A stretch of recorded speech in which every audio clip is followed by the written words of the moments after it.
Let's return now to the latest on the grooming gang scandal, and joining me now is Paola Diana, the chair of the Women's Policy Centre, who commissioned a YouGov poll which showed that an astonishing 76% of all Brits backed calls for an inquiry into these rape gangs. Paola, welcome to the show.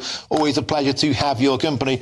It's funny, the Prime Minister was saying earlier this week that anybody who wants an inquiry is far right. Well, this poll shows that 76% of all Brits want an inquiry, including 65% of people who voted for the Labour Party in July 2024. So that means what? 2/3 of Labour voters are far right?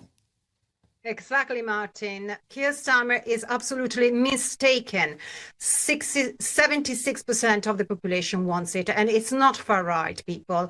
We are the ones with common sense. We are the ones with the soul, with the heart. We are the ones who are worried for the girls, for the victims, but also for the new victims who told us that these people are not raping and grooming other girls right now, as we speak, in 50 or more councils around the UK. We don't know, because there is too much impunity around this subject, because the far left doesn't even want to use the word Pakistani. They doesn't even want to use the word Muslim. They doesn't even want to use the word, raping. They call them grooming. They're not grooming these people. They're just raping, drugging, torturing, and also killing sometimes these little children, these little girls.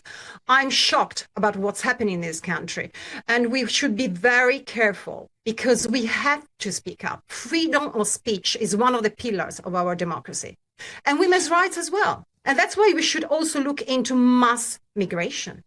Who told us that undiscriminate multiculturalism is good? Who told us that we can have an influx of a high number of middle-aged men coming from countries dominated by Sharia law, where women's rights are not respected? Who thinks that women and girls in this country won't be at peril if this happens? They're naive. And you know, Paola, it's been incredible how Elon Musk has been accused of interfering with British democracy, but it took an American, the world's richest man, to really bring this to attention, thanks also to the reporting of Charlie Peters. You're an Italian woman, and you're caring very, very passionately about British women. I want to thank you sincerely for that.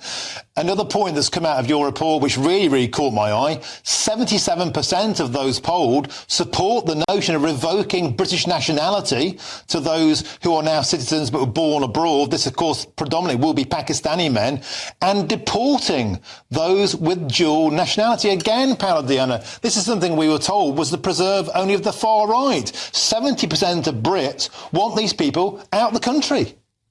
It's the British people who wants these people out of the country. It's not the far right. And I thank you, Elon Musk, from the bottom of my heart, because we need people like him taking care of this matter, because we know there were cover-ups. And that's why we want a public inquiry, because the cover-ups were criminal. And we need to end this culture of impunity at any level. And not only these people should be deported, but the ones we cannot deport, they shouldn't be allowed to reside in the same town and city of these poor girls. And also they shouldn't be allowed to see the children that were fathered out of their crimes. You know that now they can do that if they want. This is astonishing. It's terrible. It's criminal. Yeah, you're exactly right, and I can hear and see the passion in your voice. And this poll, by the way, was taken yesterday and the day of the vote. So this poll is right of the moment, and it sends out a clear message, Paola Diana, that Sir Keir Starmer seems to have misjudged the mood of the British public very, very badly. Paola Diana, thank you very, very much for joining us. Excellent report there from the Women's Policy Centre. Thank you for joining us on the show today.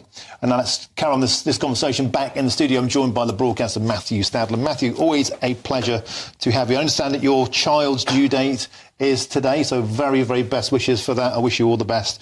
The greatest gift that a man and a woman can ever have is the birth of a new child. Good luck with that. Thank you. Back to the politics. Do you think Sir Keir Starmer has called this gravely wrong? I think that the way that he handled it on Monday, although I understand to an extent where he was coming from, may come back to haunt him. I think the pressure politically on the Prime Minister to call an inquiry, to set up an inquiry now, is growing. Of course, we know how the news agenda works, and the news agenda may change. We might talk about farmers later. But the sting, I think, has gone out of those farmer protests. Well, I may be proved wrong. So all sorts of issues here are at play in terms of the pressures on Keir Starmer. From a policy point of view, what I want, and I hope what everyone watching wants, is for everything to be done that can be done to prevent these appalling crimes happening again. But Starmer called everybody far right this week. The poll just said there's 3/4 of Brits agree with this. Well, 2/3 of Labour voters agree with it. Is everybody far right according to the Labour Party? I suspect, well, clearly 70-odd% of the British population are not far right. I suspect what Keir Starmer meant, and you'd have to interview him to get inside his mind, is that two things can be true at the same time. One is that these appalling rapes have taken place, torture and things that we can't really easily discuss on television.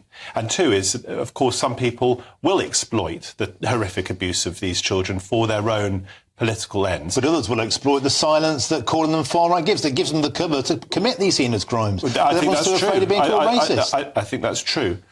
Charlie Peters has done some important reporting on this. I don't agree with all of his conclusions, i.e. his opinion that this drives a stake through the heart of multicultural Britain. Tell that to the hundreds of nationalities, or how many countries are in the world? You know, why weren't the Muslim community calling out the shameful behaviour of these Muslims? I'm sure many would.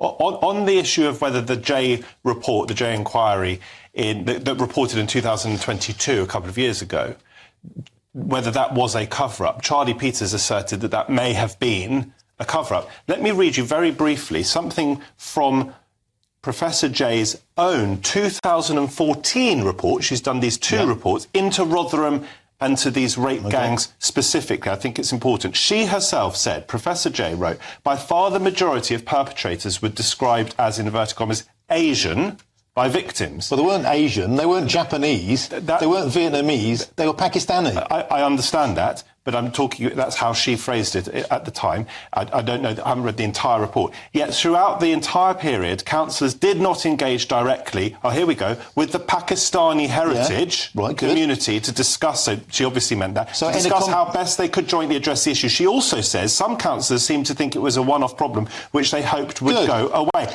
And she added... That's a completely separate report. Hang on. She added that some council staff described their nervousness about identifying the ethnic origins of perpetrators for fear of being thought racist. Good. She's right. So that was 2014, Martin. Report. Yes, indeed. Not this one. Indeed, but it's still a report. It's still on the public record. That was 2014. In other words, we know a lot of this already. The report the Labour Party are hiding behind today is the J report of 2022, which doesn't even mention grooming gangs. I'm not here to defend the government. As I say, if a public inquiry will actually help to prevent future abuse, fantastic, let's have it. And if Starmer's wrong about that, so be it. May I just add one thing that I think is critical? Go on, quickly. Every single rapist, every single child rapist, I don't care what heritage they're from, should be hunted down by the police and held to justice. On that we can agree. If you listen to the Children's Commissioner, 500,000 children in our country are being abused